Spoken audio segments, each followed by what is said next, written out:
Assalamualaikum warahmatullahi wabarakatuh. Cek. Alhamdulillahi rabbil alamin. Muhammadinil Mustafa wa ala alihi wa sahbihi ahli sidqi wal wafa. Subhanaka antana innaka antal alimul hakim wa tub alaina innaka antat tawwabur rahim. Rabbi shrahli sadri wa yassirli amri wahlul 'uqdatam min lisani yafqahu qawli, amma ba'du. Hadratal muhtaramin, para masyayikh, para kiai, senior kaula Kiai Mustamar Marzuki, yang saya tadi agak kaget, loh kok ada anggota hadroh di sini, gamnya sama.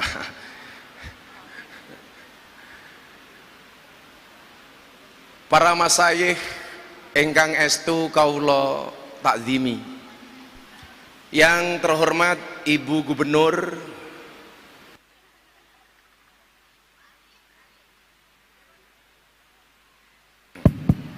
cek yang muda cek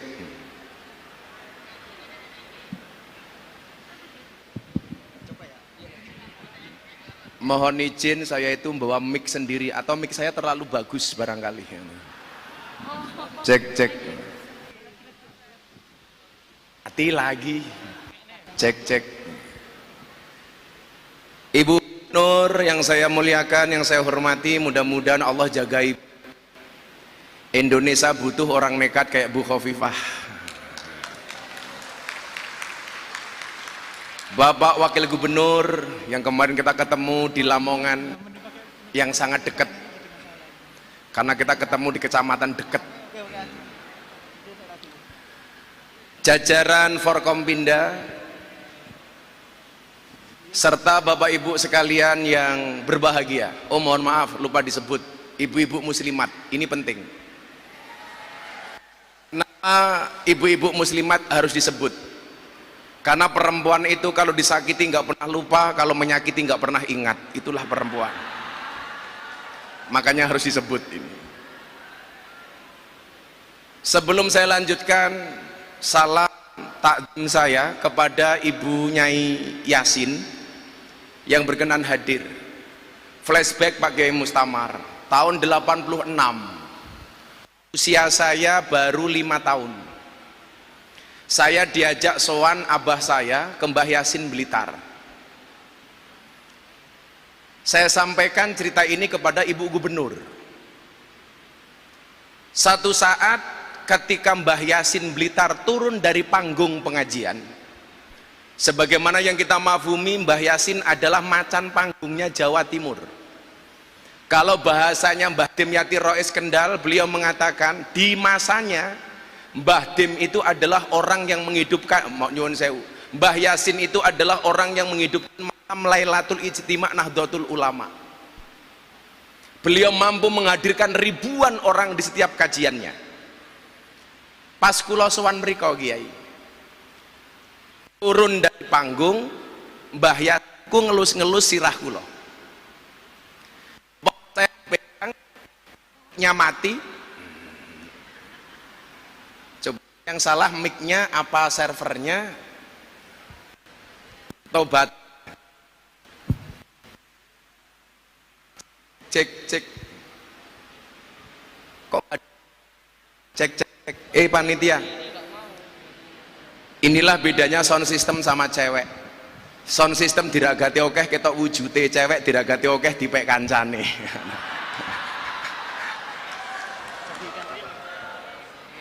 Cek. Ternyata servernya nggak bisa pakai mic bagus. Indahin aja nggak apa-apa. Turun dari panggung, kepala saya diusel-usel sama Mbah Yasin. Waktu itu beliau bilang begini, nggak saya kurangi, nggak saya tambahi. Bapak saya kebetulan namanya Muhammad Muradi. Mbah Yasin bilang sama bapak saya, Pak Mur, sesuk anakmu iki cangkeme dadi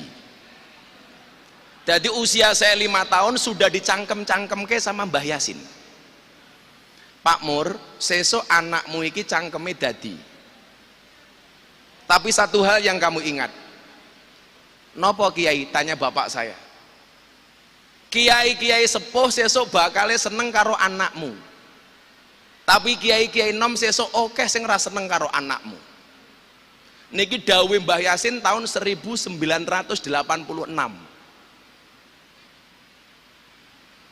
Dan subhanallah, kayaknya nyata Pak Kiai Marzuki.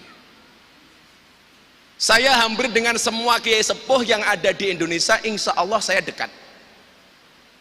Sang pembela saya di saat saya sedih, Maulana Habib Lutfi bin Yahya, Mbah Dim Kendal, Al-Maghfurullah Mbah Yaidin Ploso.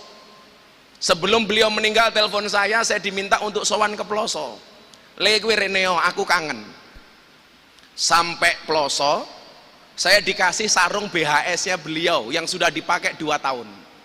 Le sarungnya nggih awakmu. Wonten dawuh napa, Abah? Beliau menyampaikan kepada saya, jajal kue cerita. Jarene kue wingi bar nambani Mbah Dim Kendal. Tadi ceritane Bu Gubernur, Mbah Dim itu sudah sakit 14 hari nggak keluar dari kamar. Gus Alam putra beliau telepon saya nangis. Gus Miftah jenengan didawi ibu kapure sowan teng Kendal. Wonten dawuh napa Gus? Abah niku pun 14 dino mboten medal kamar, mboten dahar, mboten kersa teng rumah sakit. Sapa ngerti jenengan tindak mriki, Abah mari. Lah kula takon, apa hubungannya Mbah Dim sakitnya dengan saya? Gus Alam jawab, Mbah Dim itu hampir setiap hari nonton YouTube-nya Gus Miftah. Mila kula kadang-kadang mikir, waduh lak Mbah Dim mirsani kula pas saya misuh gek kepiye. Saya itu berusaha Pak Kiai, kalau ngaji nggak misuh, tapi malah diseneni karo sing ngundang. Haulnya Mbah Yai tambak beras, wonten Bu Gubernur, enten Pak Kiai. 40 menit saya ngaji sama sekali nggak misuh. Didatangi sama Kiai Hasib, beliau marah sama saya. Gus, aku ora trimo. Napa Pak Kiai Hasib? Mosok ngaji 40 menit belas orang misuh ki kepiye? Lucunya apa? Mbah Dim itu kalau sedang nonton YouTube, channelnya diganti, tontonnya diganti, umpamanya diganti Gus Baha. Mbah Dim protes, ojo mok ganti Gus Baha, lak ngono kuwi aku wis iso. Singkat cerita, saya sowan ke sana. Begitu saya sungkem, saya nangis Kiai. Panas badannya Mbah Dim lebih dari 40 derajat. Pundak beliau dipegang oleh 2 orang, kaki beliau dipegang oleh 2 orang, tangan beliau dipegang 2 orang. Sampai akhirnya adzan maghrib berkumandang pas saya puasan Dawud. Bunyai dawuh, Miftah, monggo buka riyin. Kula matur, Abah, saya matur sama Mbah Dim, kula purun buka yen Abah kersa dahar. Niki nyuwun sewu saya sampaikan, anak-anak di Jawa Timur, jangan sampai awakmu ngaku cah Jawa Timur orang ngerti boso. Saya kemarin tersentak ketika seorang anak matur sama saya begini, Gus, kula badhe ngrawuhi pondoke panjenengan. Ini dalam tata krama bahasa Jawa pun salah. Kula itu seharusnya sowan. Lah Pak Kiai Bu Khofifah ngrawuhi. Malih ngaten, monggo Pak Kiai Mustamar kapurih matur, niki pun ra duwe duga. Monggo Pak Kiai Mustamar paring pangandikan atau paring dawuh. Saya matur, Pak Kiai Mustamar dawuh, Bu Khofifah paring pangandikan. Sing lucu, kula badhe dawuh monggo jenengan mang matur. Niku padha karo kula badhe sare jenengan mang micek. Iki pun salah niki. Lah anak-anak kita sekarang kata sing mboten sakit basa, Bu. Kayak saya merintah santri saya beli soto, mulai digawake soto. Padahal soto niku artine mbako, malah ditukokke soto. Akhirnya kula matur kali Mbah Dim, Abah, kula purun buka yen panjenengan kersa dahar. Akhirnya Mbah Dim ngendikan apa, Bu? Aku njaluk degan sing kaya diombe Gus Miftah pas pengajian. Kok deganku hilang? Oh, ono. Yang mempopulerkan di panggung ngunjuk degan niku kula, Pak. Kiai-kiai ngunjuk degan niku kula pertama kali. Akhirnya Mbah Dim ngunjuk. Saya buka puasa, saya makan, saya minum es buah, Mbah Dim dawuh, aku pengen es buah. Jam 7 malam saya sholat di kamarnya Mbah Dim, 7:30, panasnya turun dari 40 menjadi 36 derajat. Dan alhamdulillah Mbah Dim sehat waras dugi dinten menika. Jenengan mangdongake Mbah Dim. Saya kemudian jadi ingat napa ingkang dingendikake kali Mbah Yasin niki wau. Sesuk anak mumur cangkeme mandi. Kiai-kiai sepuh bakal seneng kali bocah niki. 2001 saya viral pengajian, mohon maaf, memberikan ceramah di gereja Penjaringan Jakarta Utara. Saya dihujat sampai trending di Twitter 1 minggu. Miftah kafir. Saya jawab, ra masalah, sahadat meneh. Diposting Deddy Corbuzier, 2 hari posting di Instagram ditonton 15 juta kali. Komentarnya 100.000 kali lebih. Semuanya mencaci maki saya. Gus Miftah sakit hati. Tidak, kenapa? Karena komentarnya tidak pernah saya baca. Sing belani kula sinten, Mbah? Mbah Dim. Ora popo le. Waktu itu saya salah membaca kitab kiriman dari Gus Nadir Shah Australia. Saya baca jam 2 malam, mau suah. Saya pakai kacamata hitam karena memang saya tidak pernah melepas kacamata saya. Begitu setelah sholat subuh saya lihat ternyata bacaannya salah, beberapa harokat. Saya mau hapus, Bu. Saya telepon abah saya, termasuk Abah Lutfi Pekalongan. Apa beliau bilang? Nak, jangan kamu hapus. Kenapa? Kamu akan tahu mana yang menjadi sahabat kamu, mana yang hanya mencari muka bagi kamu. Jangan kamu hapus. Kemudian saya dikasih satu makalah dari Ibnu Athaillah As-Sakandari. La tashab man la yunhiduka haluhu wa la yadulluka 'alallahi maqaluhu. Janganlah bersahabat dengan orang yang tidak membuat kamu menjadi terengginas, menjadi giat, menjadi rajin, dan tindakan-tindakannya tidak menjadikan kamu dekat dengan Allah. Maka Ibu, saya itu hampir sebulan terakhir wirawiri Jakarta Surabaya lebih dari 10 kali. Saya berangkat dari Soekarno-Hatta, turun di bandara Surabaya lebih dari 10 kali. Dalam rangka nopo? Kulo sowan-sowan kiai, pados sahabat. Karena apa? Khairul ashabi mayadulluka alal khairi. Sebaik-baik sahabat adalah yang menunjukkan kamu atas kebaikan. Kalau saya sering bilang sama anak PMII, apa bedanya teman, pacar, dan sahabat? Teman adalah 1000 orang yang datang di saat kamu senang. Pacar, 1 orang yang membuat kamu melupakan 1000 orang. Tapi yang kita cari bukan teman, yang kita cari bukan pacar, tetapi yang kita cari adalah sahabat. Siapa itu sahabat? 1 orang yang tetap bertahan di saat 1001 orang meninggalkan Anda. Dan alhamdulillah kula kata sahabat teng Jawa Timur, Bu. Soalnya kula lahirnya nyuwun sewu teng Lampung, tapi darah getih kula niki getih Jawa Timur.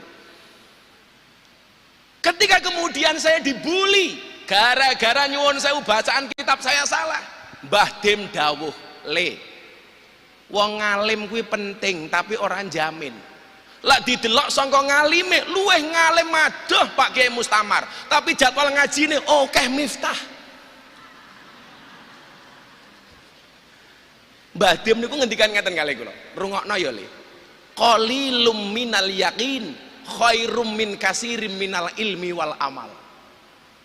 Yang kamu punya itu sedikit, Nak, tapi manfaat. daripada kemudian orang yang punya banyak tapi nggak manfaat. Kemudian saya dikasih kaedah, kullasai'in idza kasura rakhusa illal adaba. Segala sesuatu kalau jumlahnya banyak pasti murah kecuali adab. Kiai ki akeh nih. Tapi sing ra ngalim kaya awakmu ki jarang. Berarti kowe iki antik, barang longko. Yen longko regane larang. Kiai niku kathah.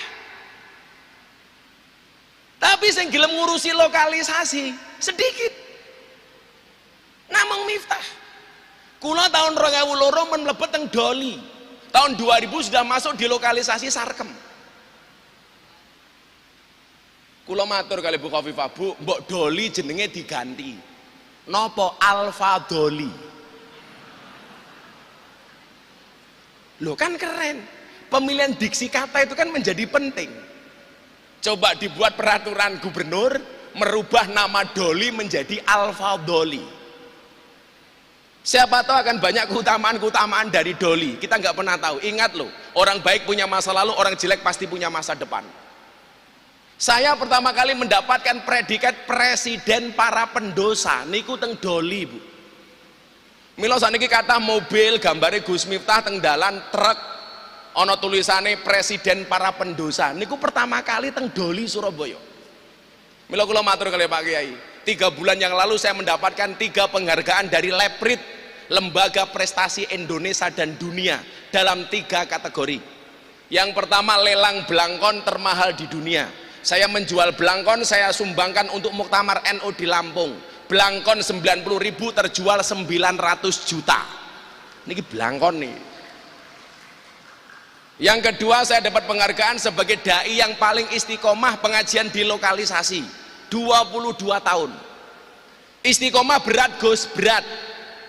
Kalau istiqomah pasti berat, karena kalau ringan namanya istirahat.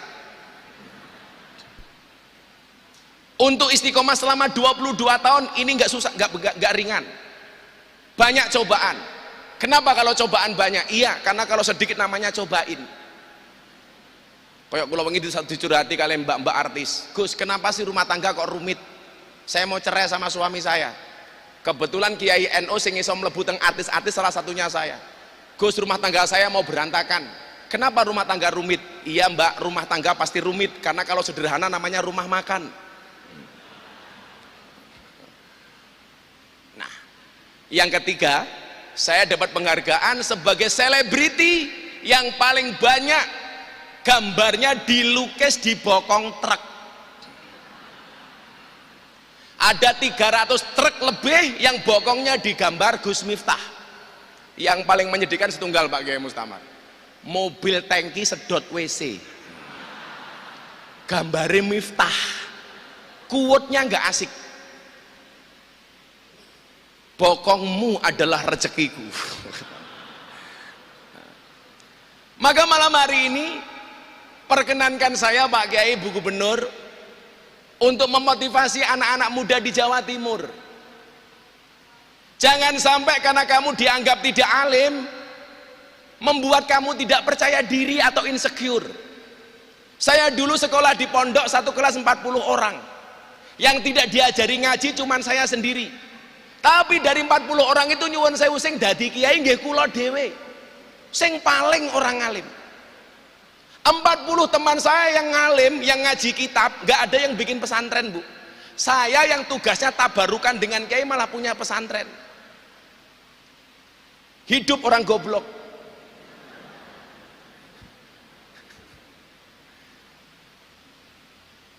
Saya malah seneng anak muda, orang pesantren, tapi liar. Contohnya Gus Ipang. Sekolahnya di Amerika. Nggak harus kemudian Gus Ipang tetap di Tebuireng membaca kitab seperti yang lain.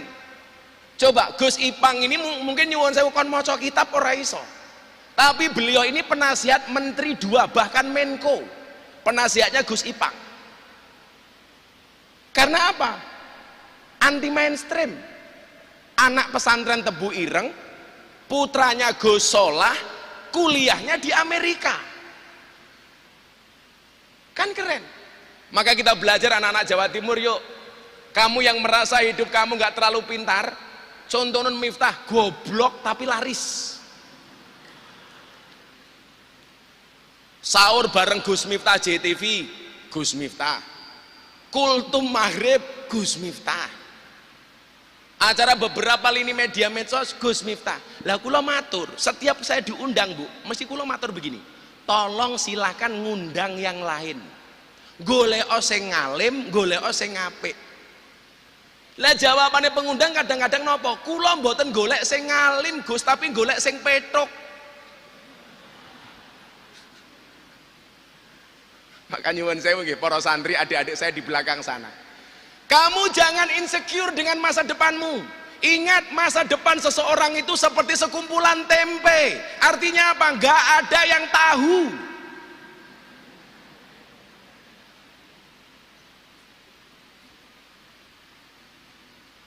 Saya mencatat beberapa ayat Quran yang kaitannya dengan semangat anak muda. Adik-adikku yang ada di sini, ingat hari ini kita sudah masuk era Society 5.0. Jangan sampai kita ketinggalan zaman. Kalian semuanya punya medsos, tapi please gunakan medsos kamu dengan bijak. Medsosmu adalah harimaumu. Postinglah yang penting, jangan yang penting posting. Salah satunya apa? Latas habman layun hiduka haluhu. Jangan bersahabat kepada orang yang perbuatannya tidak membuat kamu giat dan terengginas. Maka Bu, saya pernah punya satu quote ketika saya diundang Mata Najwa. Saya mengatakan apa? Orang yang salah pergaulan itu lebih gampang dinasehati daripada yang salah milih pengajian. Hati-hati. Makanya kenapa Pak Jokowi kemarin Rapim TNI Polri mengatakan apa? Awasi WA grup istri TNI Polri. Jangan sampai ngundang ustadz radikal. Jangan sampai ngundang ustadz yang suka mengharam-haramkan, mengharamkan wayang, memusnahkan wayang. Delalah banyak kiai dan ustadz ngerespon viral. Kok sing ngerespon kulo dadi viral? Saya posting dalam waktu sehari Bu, dikomentari 27.000 kali. Tapi yang memberikan like dan jempol 100.000 kali. Pertanyaan saya, kenapa kalau kita posting lebih banyak like-nya dibandingkan komentarnya? Jawabannya adalah seberapa banyak pun orang yang membencimu dengan komentar-komentarnya, yakinlah di luar sana lebih banyak yang mencintaimu dari dalam hatinya.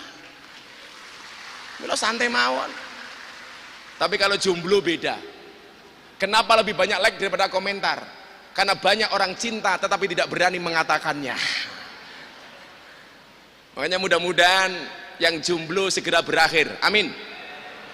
Di mana berakhirnya kalau tidak di pelaminan, minimal di pemakaman.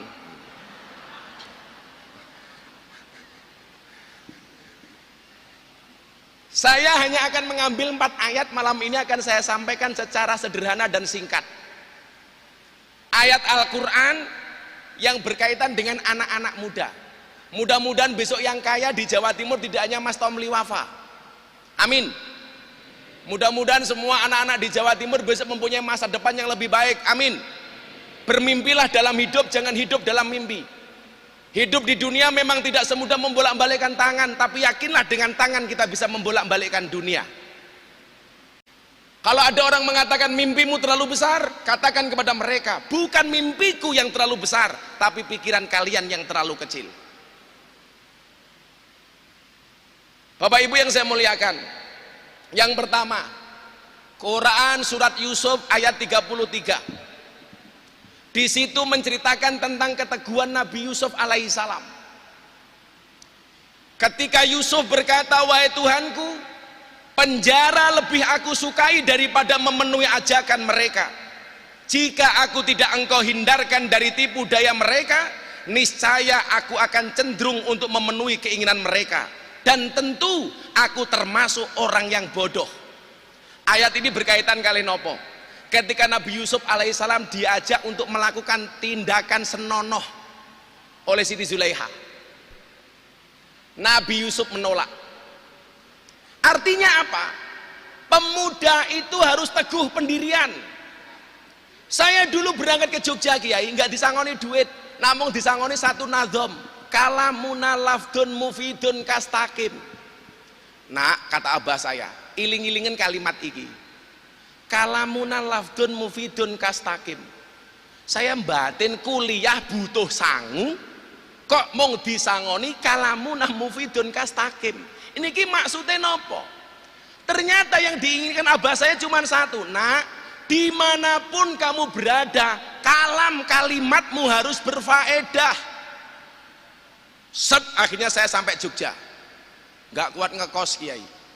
Saya jadi James Bond di kota Yogyakarta, jaga masjid dan kebon.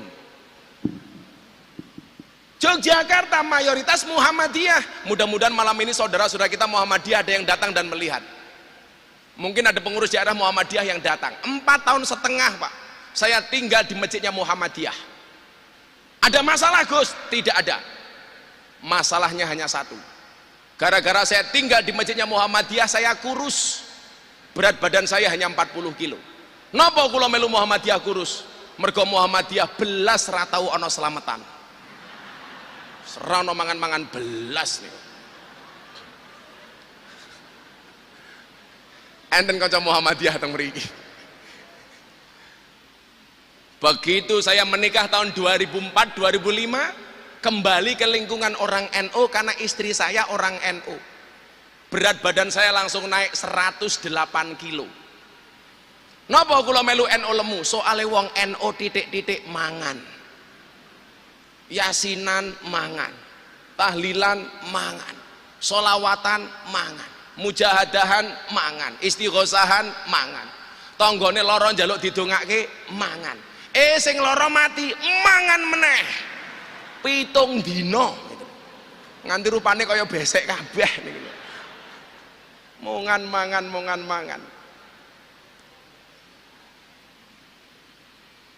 Abah saya cuman bilang, nak mufid.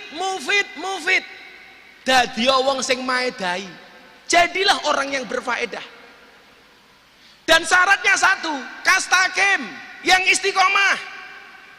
Innalladzina qalu rabbunallah tsumma istaqamu. Kowe istiqomah le, tatanazzalu alaihimul malaikat. Malaikat sing goleki awakmu ora perlu goleki malaikat. Itu saja pesan abah saya waktu itu. Bapak saya iku kula lucu, Pak. Bapak kula niku riyen mondoke teng Ploso, Pak Kiai. Niku mbiyen koncone Gus Maksum. Jadi bapak saya itu sering kamarnya didatangi Gus Maksum. Lah Gus Maksum niku kilawakola, senengane niku nyolongi beras teng kamare santri sugih, didum teng kamare santri sing kere. Satu ketika nggawa beras teng sarunge Gus Maksum, berase niku kecer-kecer ning dalan. Abah kula matur, Gus, niku lho berase kecer-kecer. Napa jawabane Gus Maksum? Ora apa-apa Mur, sing krunguhe keduman apa meneh sing kelewatan. Niku Gus Maksum. Pesan beliau cuman itu, mufidun, tapi ingat le, istiqomah, kastakim. Begitu saya viral tahun 2018, bapak saya telepon lagi Bu. Beliau mengatakan apa? Lirraf'i wan nasbi wa jarrin nasolah ka'arif bina nina fa innanan linal minah.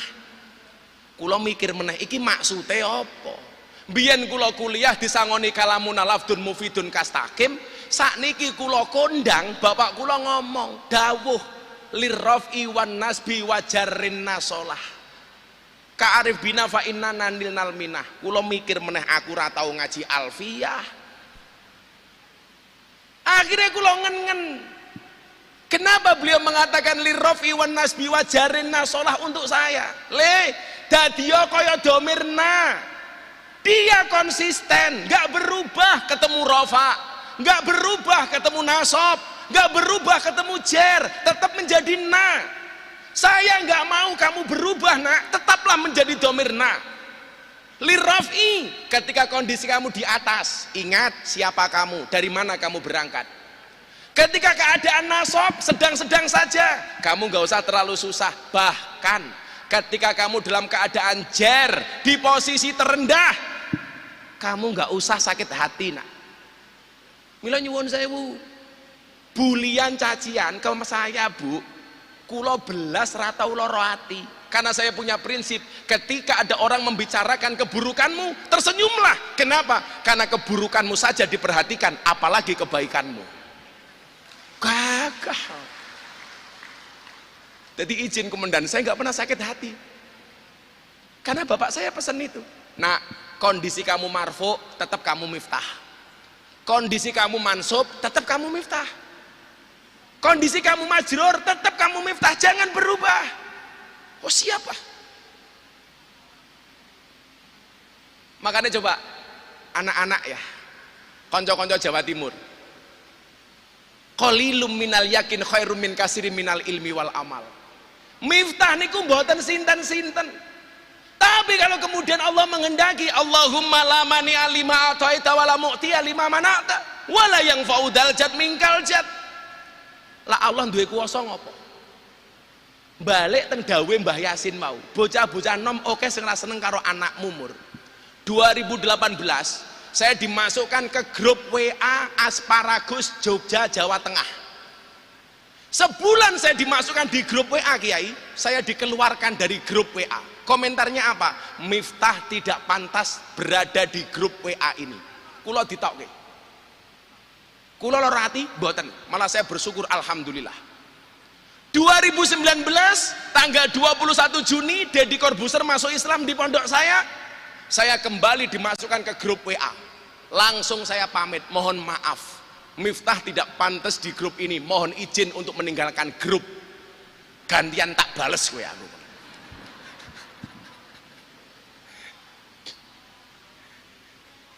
Loh, mboten kalau rati. Kalau ada orang menertawakanmu dengan kegagalanmu, maka kamu harus bisa menertawakan mereka dengan kesuksesanmu. Oh, ngoten. Sampai Mbah Yaidin niku Bu Khofifah, sadurunge sedo, teng rumah sakit kena Covid niku tasik ngendikan ngeten. Nyuwun sewu, sebelum masuk ke rumah sakit. Le, ning NU ki kudu ana sing kentir kaya awakmu le. Tapi pesenku siji yo le. Napa Bah? Kowe aja nganti kepleset. Maksudnya kepleset napa? Siji. Kowe aja rabi meneh. Oh siap. Santai Bu. Saya lelaki yang setia. Karena saya punya prinsip lelaki yang hebat bukan lelaki yang mencintai banyak wanita, tetapi mencintai satu wanita dengan banyak cara. Kenapa saya ngomong seperti itu? Karena direkam kamera.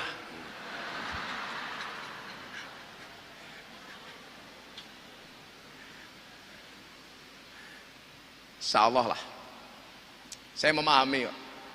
Pasangan terbaik bukan yang datang dengan segala kelebihannya, tetapi yang tidak meninggalkan kita dengan segala kekurangannya. Betul Bu? Di balik suami yang hebat pasti ada istri yang kuat. Di balik kesuksesan seorang suami ada doa dari seorang istri, betul? Itu artinya semakin banyak istri semakin banyak yang mendoakan.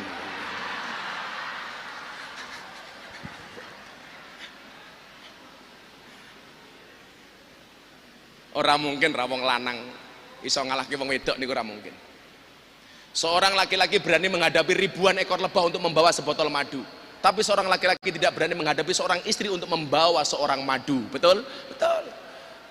Kalau ibu-ibu tanya sama saya apa bedanya madu yang asli sama madu yang palsu, gampang. Madu taruh di atas meja dirubung semut, palsu, berarti ada indikasi gula.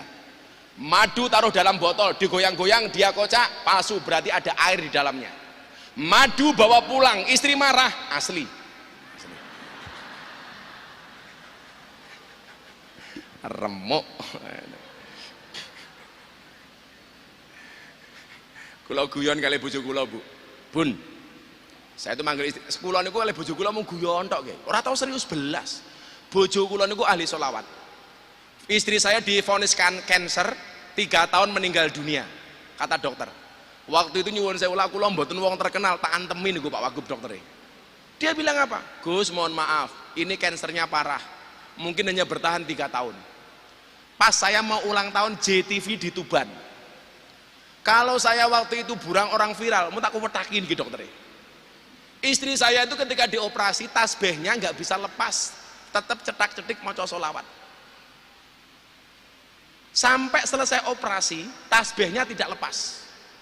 Padahal wong dioperasi niku lak dibius. Akhirnya selama 2 tahun pengobatan sampai ke Malaysia. Saya bilang sama dia, silakan kamu berangkat ke Malaysia. Niat kamu nggak usah berobat, jalan-jalan dan shopping saja. Ini tak kasih ATM, tapi tidak saya kasih pinnya.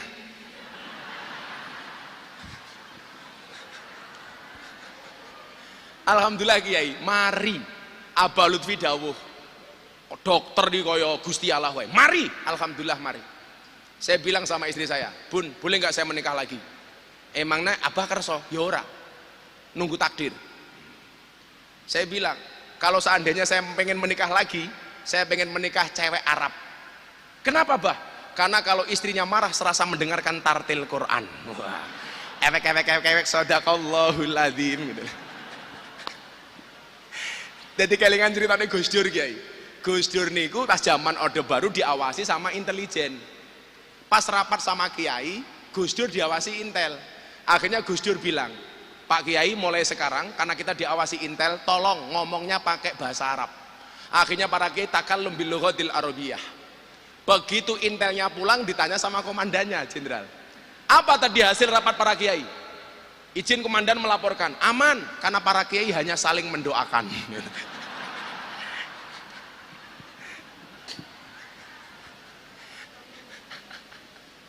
Gus Dur dilawan. Kulo tadi kelingan nggih, banyak cerita saya dengan Gus Dur nggih, Bu. Kulo dulu ketika saya ada di Primagama, Bu, Sabtu Minggu 2004 sampai 2006, niku setiap Sabtu Minggu kulo teng daleme Gus Dur Ciganjur. Mbuh ketemu apa ora kulo istiqomah teng mriku. Lah pas Deddy Corbuzier niku masuk Islam, kan langsung saya bawa sowan kepada Kiai Ma'ruf. Abah Ma'ruf telepon, "Le, Deddy jaan rene." Nggih, Bah, sebelum beliau dilantik. Akhirnya begitu syahadat jam 1 siang, jam 3 sore kita terbang ke Jakarta, landing langsung ketemu Pak Kiai Said. Deddy Corbuzier doakan Kiai Said. Langsung sowan Kiai Ma'ruf jam 5:15. 10 menit menjelang adzan maghrib, ajudane Abah telepon, Gus, Abah Ma'ruf berkenan menjadi imam sholat maghrib untuk Mas Deddy Corbuzier dan Gus Miftah. Saya sampaikan kepada Deddy Corbuzier, bro, diajak sholat Kiai Ma'ruf, Pak Kiai imame, kue makmume, langsung botake Deddy kemperinget. Soalnya apa? Nembe sahadat belum sempat saya ajarkan sholat. Lu gimana, kan gua belum bisa sholat. Santai bro, udah diajarin. Saya tahu ini orang cerdas. Deddy itu kan apa-apa bisa, yang nggak bisa cuma satu, nyisir rambut.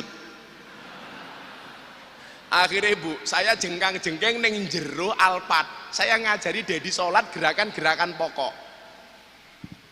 Diinceng sama wartawan, itu Miftah sama Deddy Corbuzier ngapain gitu.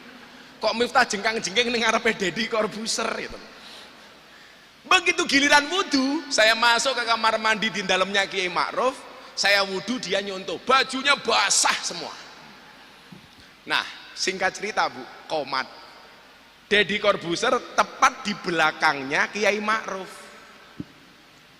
Begitu tepat di belakangnya Kiai Ma'ruf, kula niku lak kelingan ceritane Gus Dur ngislamke wong Cina.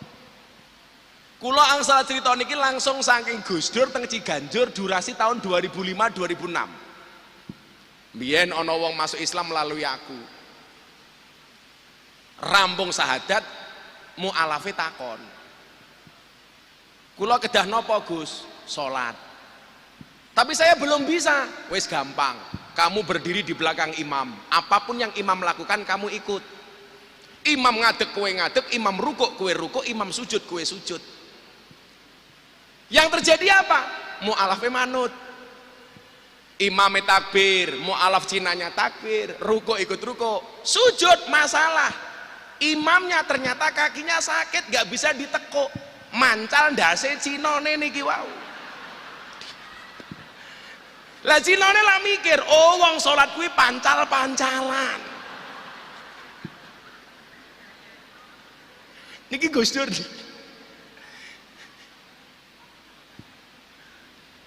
Wekdal sak monten kula kelingan enten asistene Gus Dur ingkang saking Jepara napa Kudus nggih, jenenge Ghazali napa sinten lali kula. Lah sing dipancal sirahe niki ngendikane Gus Dur. Ngamuk. Oh, diasar mualaf anyaran Cina. Begitu rakaat kedua, sing dipancal sirahe gantian bales. Jarene wong Cina ki ora sunat, dirogoh sarunge. Akhirnya Cinane mikir, oh wong salat ki rogo-rogoan. Ngerogoh imame. Mulai kadang-kadang mikir nggih kiai iki. Kok Gus Dur ki ya entuk cerita kaya ngono kok ngendi ngoten. Maka kula niteni Bu, orang itu kalau cerdas biasanya selera humornya tinggi. Contohnya Gus Dur. Tapi kalau wong seneng guyon belum tentu cerdas. Maka saya bilang, orang yang matanya tidak bisa melihat tetapi hatinya terang di Indonesia itu ada dua. Satu Gus Dur, nomor dua si buta dari gua hantu. Wah niku. Mila begitu wae kula munggah panggung, nggawa tongkat ibu-ibu bengok, wow si buta dari gua hantu. Nih. Yang pertama ayat ini, qala rabbi sijnu ahabba ilayya mimman yad'unani ila akhiril ayah, berkaitan dengan keteguhan Nabi Yusuf alaihissalam. Maka yuk anak-anak muda yuk, punyalah pribadi yang tangguh dan teguh. Jangan insecure, jangan minder, jangan underestimate. Yes we can, kita pasti bisa. Allah menciptakan hambanya, gak ada yang gak bisa apa-apa. Falikulli syai'im maziyah, semua orang punya kelebihan. Yakin. Maka saya bilang, jika kamu terlahir tidak menjadi orang yang kaya dan cerdas, maka jadilah orang yang kreatif dan pekerja keras. Di era Society 5.0 ada 4C yang harus kita mampu. C pertama, creativity. Anak-anak harus kreatif. Mas Tomlin loh, nggak berhenti berkarya. Maka lumrah kalau kaya. Dan ingat, anak muda itu banyak gak karya, bukan banyak kaya. Sukses itu melalui banyak proses, bukan melalui banyak protes. Kalau dulu Bung Karno bilang, berikan kepadaku 10 pemuda maka akan aku guncangkan dunia. Sekarang boten Bu, berikan kepadaku 10 pemuda maka akan aku jadikan ganteng-ganteng serigala. Kalau Pak Kiai Mustamar ndawi kita, inna fi yadi subani amrul ummah wa fi aqdamiyah hayataha. Ayo, kita semuanya punya potensi. Maka nggih nyuwun sewu. Kalau kaya kiai umpamane kon padha kabeh iki kula nggih mboten setuju. Mas Emil saya kemarin matur di Lamongan ya. Saya punya teman Bu, mengatakan begini, idealnya orang menjadi dai, menjadi kiai itu kaliber keilmuannya harus seperti Gus Baha, baru kemudian boleh dakwah. Saya bilang, umpama ning Indonesia iki ana Gus Baha sebanyak-banyaknya, kula mandek ngaji. Tapi persoalannya adalah kalau mau dakwah nunggu ngalim kaya Gus Baha, seberapa banyak ruang kosong yang tidak bisa terisi. Maka saya bilang, dakwahlah sampai alim, jangan nunggu alim baru berdakwah. Ke masjidlah sampai tua, jangan nunggu tua baru ke masjid. Betul Bu? Bersedekahlah sampai kaya, jangan nunggu kaya baru sedekah. Beribadahlah sampai ikhlas, jangan nunggu ikhlas baru beribadah. Ikhlas itu seperti keset. Maksudnya apa? Diinjak-injak tetap welcome. Sangel. Nggak ada manusia terlahir bodoh, ini nggak mungkin. Kok Allah kok dzalimen? Pasti mempunyai spesifikasi kemampuan yang berlainan. Maka anak kula Bu dulu dimarahi sama gurunya gara-gara apa? Anak saya nggak bisa mengerjakan matematika. Anak kula niku nyuwun sewu, ulangan matematika soal 10 Kiai, salah kabeh. Kiai ini nyuwun sewu, gurune arep nyeneni ora wani wong anake kiai. Akhirnya gurune kula telepon, Pak Guru, kalau mau marah silakan datang ke pondok. Saya juga pengen tahu anak saya salahnya di mana. Begitu datang ke pondok, anak saya ditanya, Mas, kenapa kemarin ujian matematika soal 10 salah semua, nggak ada satupun yang benar? Anak kula jawab, mohon maaf Pak Guru, kenapa semuanya salah, nggak ada satupun yang benar? Karena kebenaran itu hanya milik Allah. Betul lanjutkan. anakku aku ngono. Aku raisen aku.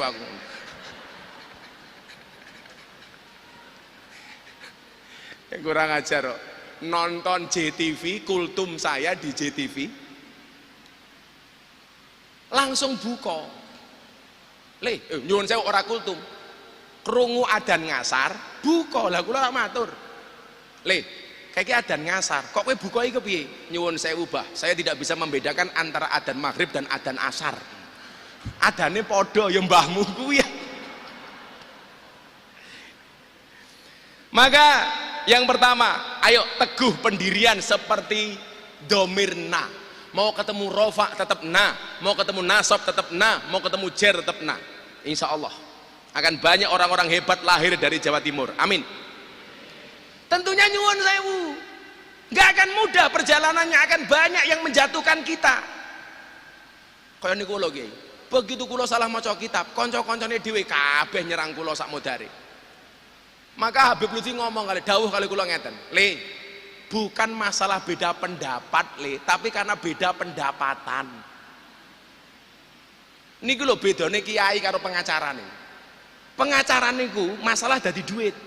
Kiai duit dadi masalah. Biasanya ngoten niku biasanya. Jadi lah pengacara niku masalah dadi duit, kiai duit dadi masalah. Siapapun yang berusaha menjatuhkan kita, memang sudah posisi mereka di bawah kita. Maka santai mawon. Keteguhan Nabi Yusuf ayat kedua. Surat Al-Kahfi ayat 60. Wa id qala Musa li fatahu la abrahu hatta ablugha majma'al bahraini au umdiya hukubah. Ayat ini ceritanya tentang nopo. Dan ingatlah ketika Musa berkata kepada pembantunya, aku tidak akan berhenti berjalan sebelum sampai ke pertemuan dua laut, atau aku akan berjalan terus sampai bertahun-tahun. Nabi Musa mengajarkan kepada kita untuk kerja keras, kerja cerdas, kerja ikhlas. Napa bedane? Kerja keras hanya akan mampu membuat bertahan hidup. Kerja cerdas membuat kita menikmati hidup. Kerja ikhlas membuat kita mensyukuri hidup. Kerja keras, kerja cerdas, kerja ikhlas yang dicontohkan oleh Nabi Musa alaihissalam.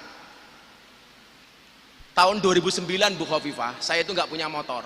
Saya ngaji ngalor ngidul hanya pinjem motor Astria Grand tahun 96 punya mertua saya.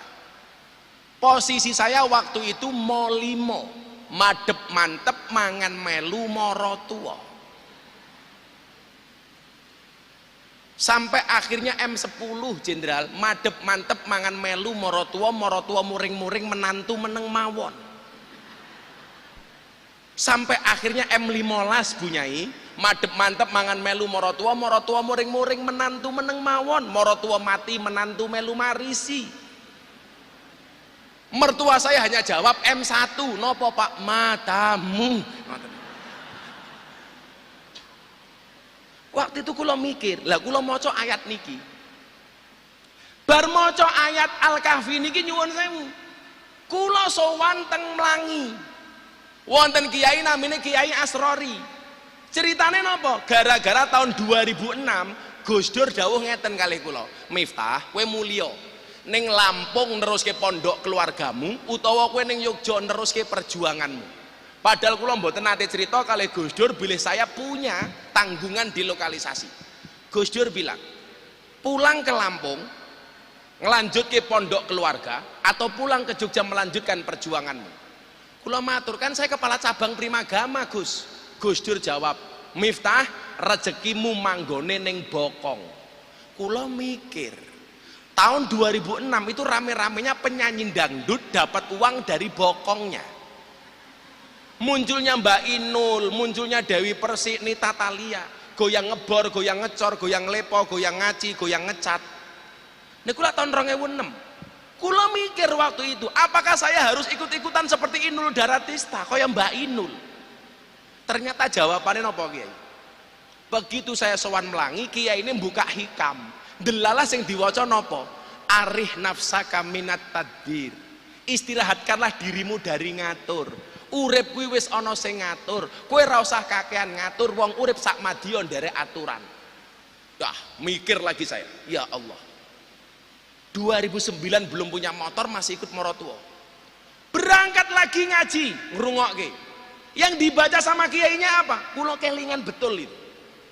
Santriku, beliau bilang, ijtihaduka fima duminalaka wa taqsiruka fima tuliba minka dalilun alang timasil basirati minka. Kesungguhanmu di dalam mengejar sesuatu yang telah Allah jaminkan untukmu dan kelalaianmu terhadap sesuatu yang belum Allah jaminkan untukmu dalilun alang timasil basirati minka, merupakan tanda bukti telah mati mata batinmu. Kula kaya dikamplengi niku, Bu.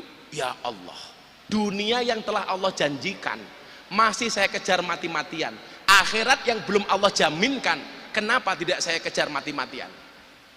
Akhirnya kula mulih niku mikir ngeten, numpak pesawat, kula diundang ngaji teng Jakarta numpak pesawat. Lah iya, naik pesawat yang tidak kenal dengan pilotnya, tidak kenal dengan pramugarinya, kita nyaman, duduk anteng. Pramugari ngomong nopo mawon awake dhewe manut. Cuaca buruk, tolong kembali ke kursi. Jangan masuk toilet dulu. Tegakkan sandaran kursi, buka jendela, manut. Padahal kita tidak pernah kenal dengan pilot dan pramugarinya. Persoalannya adalah naik pesawat yang tidak kenal dengan pilot dan pramugari, kita nyaman. Kenapa hidup di dunia yang kenal dengan siapa pemilik dunia kita tidak pernah nyaman? Mati mata batinmu, nangis kula. Ayo bocah nom-nom. Saya betul-betul nangis Pak waktu itu. Kok sampai koyo ngene? Akhirnya apa? Saya minta sama Allah perbaiki semua amalan. Masih belum diangkat derajatnya oleh Allah. Saya mulai putus asa. Delalah. Begitu buka hikam, ketemu jawabannya. La yamuddu ta'akhuru amadil ata'i ma'al ilhai fid du'a mujiban liyaksika. Fahuwa duminalaka al ijabah.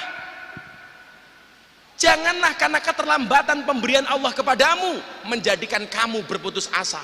Fahuwa utawi pun Gusti Allah duminalaka al ijabah, dia yang menjamin doa-doamu untuk dikabulkan.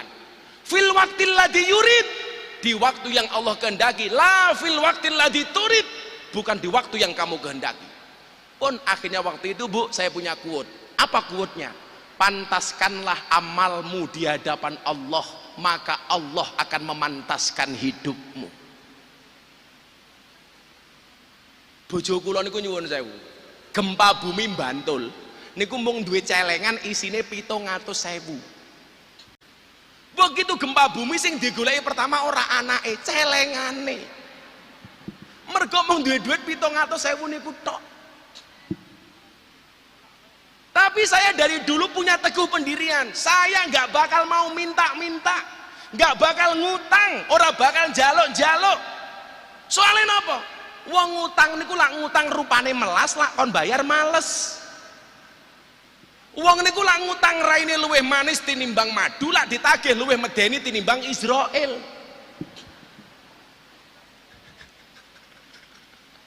Nggih, Kyai.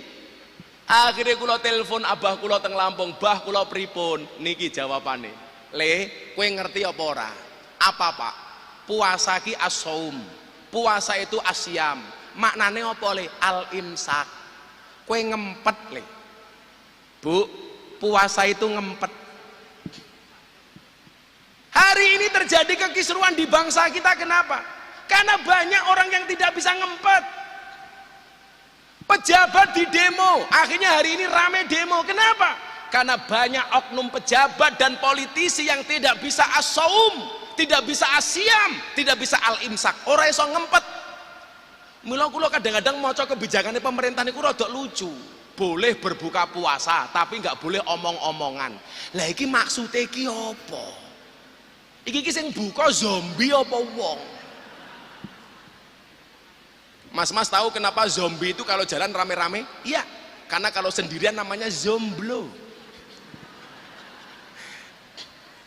Barusan Bu saya baca berita tadi di situ apa? Boleh lebaran halal bil halal tapi nggak boleh makan dan minum. Iki maksudnya apa meneh? Ya mesake ibu-ibu muslimat toh. Kula niku ningali muslimat napa fatayat ora usah ndelok seragame, Bu. Dilihat dari cara duduknya. Lah muslimat niku tak fatayat niku ngaten iki fatayat. Lah muslimat yo ngene iki. Ngene iki. Niku muslimat niku. Yang kedua bisa dilihat dari baunya. Lah fatayat parfum, muslimat balsem. Mana niku biasa.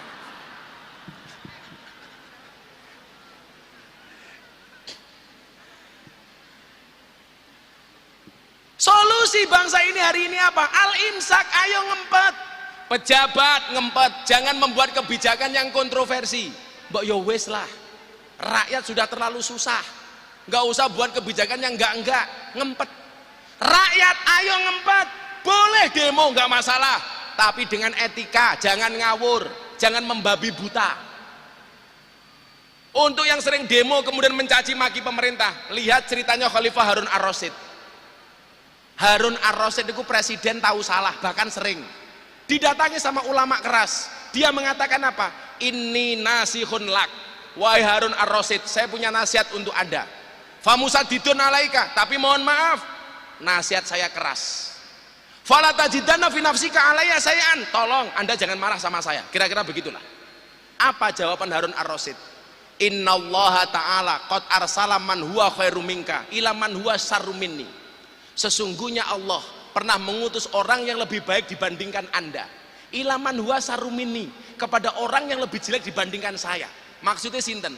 Pernah mengutus orang yang lebih baik dibandingkan anda, Harun dan Musa. Ilaman huwa sarumini, kepada orang yang lebih jelek dibandingkan saya. Siapa? Fir'aun. Tapi apa pesan Allah kepada Harun dan Musa? Harun, Musa, kalau kamu memberikan nasihat kepada Fir'aun, fakulalahu qaulal layyina, ngomong sing ngalus. Pak, Bu, Fir'aun niku ngaku Gusti Allah. Allah ngutus Harun dan Musa untuk memberikan nasihat kepada Fir'aun. Itu saja nggak boleh ngomong kasar. Pertanyaannya, nopo Pak Jokowi niku luwih elek tinimbang Fir'aun? Nopo Kiai Ma'ruf niku luwih elek tinimbang Fir'aun? Kok kita mencaci maki tanpa etika? Loh, Fir'aun niku nyuwun sewu, Pak. Ana rabbukumul a'la, aku Tuhanmu yang paling tinggi. Fir'aun niku tahu selilitan, Allah langsung ngutus malaikat dandani untune Fir'aun. Malaikatnya takon, Gusti, napa kok kula kedah dandani untune Fir'aun? Malaikat, untune Fir'aun ke dandanono sing apik. Mosok ngaku Gusti Allah kok cangkeme selilitan. Niku mawon kita nggak boleh ngomong kasar kok. Masa umpamane Bu Khofifah ada kebijakan salah titik demo kok ngomongnya sing kotor. Apa Bu Khofifah niku luwih ino tinimbang Fir'aun? Niki prinsip. Kalau kita tidak bangga dengan pemimpin kita, bagaimana dengan orang luar kepada pemimpin kita? Kan ngoten. Nomor loro, nomor telu, rampung bar niki telu wae. Mau panjang mau pendek sama-sama gak jelas. Ono Pak Latif kok. Pak Latif ini Pak Dirlantas ini kawan saya dulu dari Dirlantas Yogyakarta. Siap Dan? Saya bilang polisi di Indonesia itu udah baik Dan. Yang jelek cuma satu, polisi Cilukba. Lampu merah menggok moro-moro, iya. Awas ya. Ono ngono kuwi Dan kurang ajar.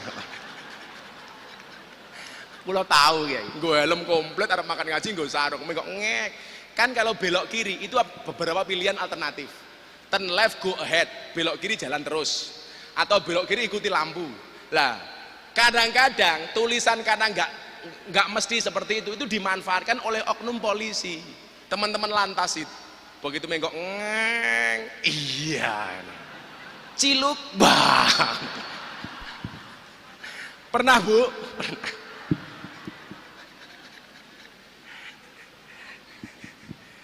Tapi keren Dirlantas Jawa Timur Pak Latif nih, pajaknya kendaraan langsung naik. Terima kasih Pak Latif, jangan lupa nambahi ya Pak Latif ya. Yang terakhir ya, bon bengi Kata Pak Kiai Mustamar rasa suwe-suwe. Sampai sahur. Yang ketiga, surat Al-Anbiya ayat 60. Cah nom.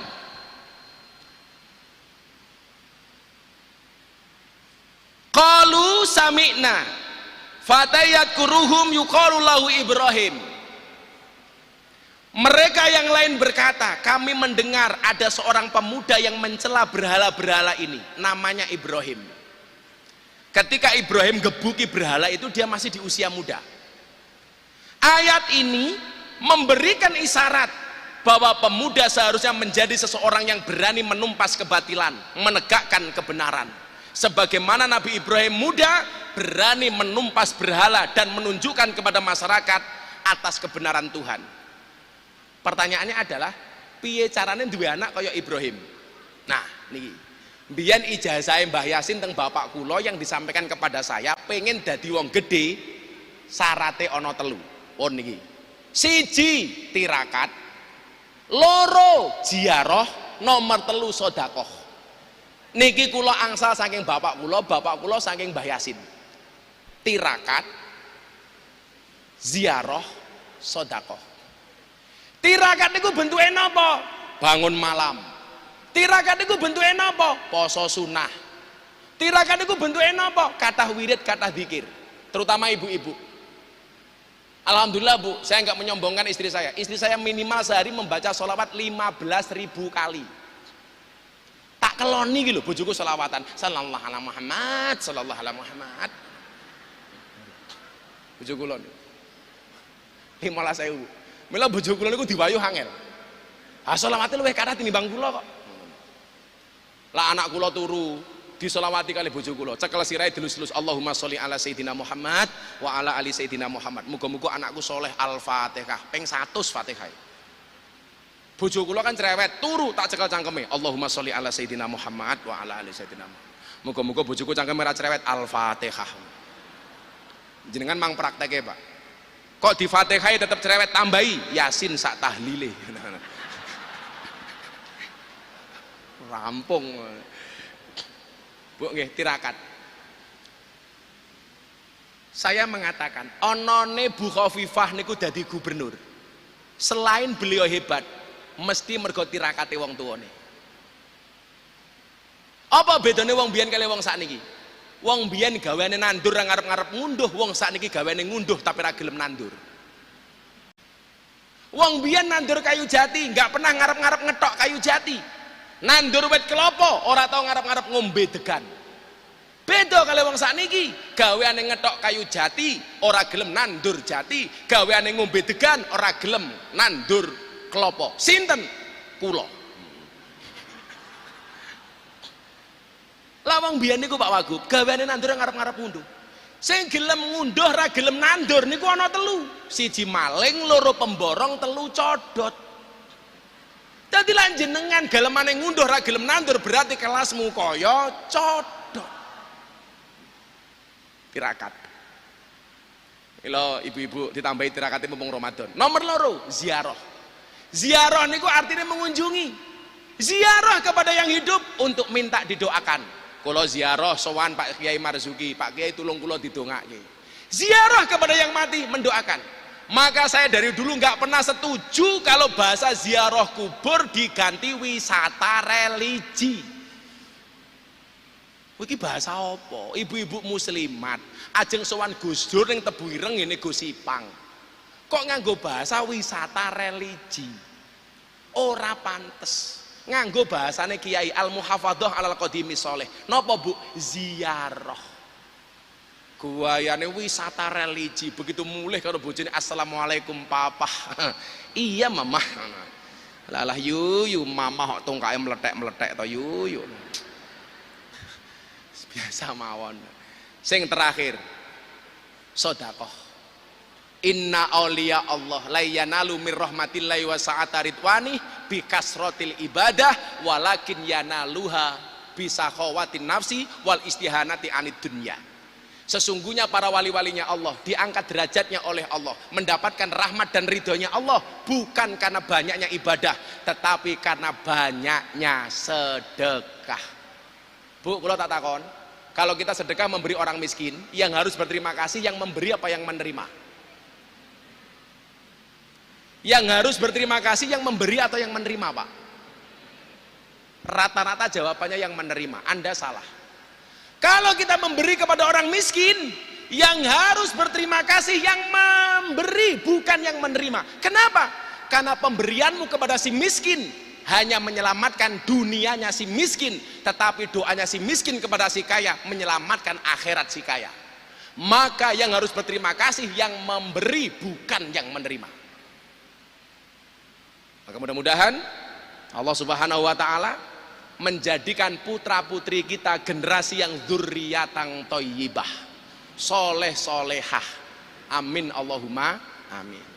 Terakhir Bapak Ibu, tetaplah bersabar dengan semua keadaan. Belajarlah dari sabarnya orang berpuasa. Orang berpuasa itu haus, lapar, dahaga. Kenapa dia bisa bersabar? Jawabannya adalah, kenapa orang berpuasa walaupun haus, lapar, dahaga dia bisa bersabar? Karena orang berpuasa yakin adzan maghrib pasti datang. Karena yakin adzan maghrib pasti datang. Artinya apapun masalah kita, kenapa harus bersabar? Karena yakinlah solusi dari Allah pasti akan datang. Gembok tidak pernah dibuat tanpa kunci, masalah tidak pernah dibuat tanpa solusi. Mudah-mudahan bermanfaat. Wal afu minkum. Assalamualaikum warahmatullahi wabarakatuh.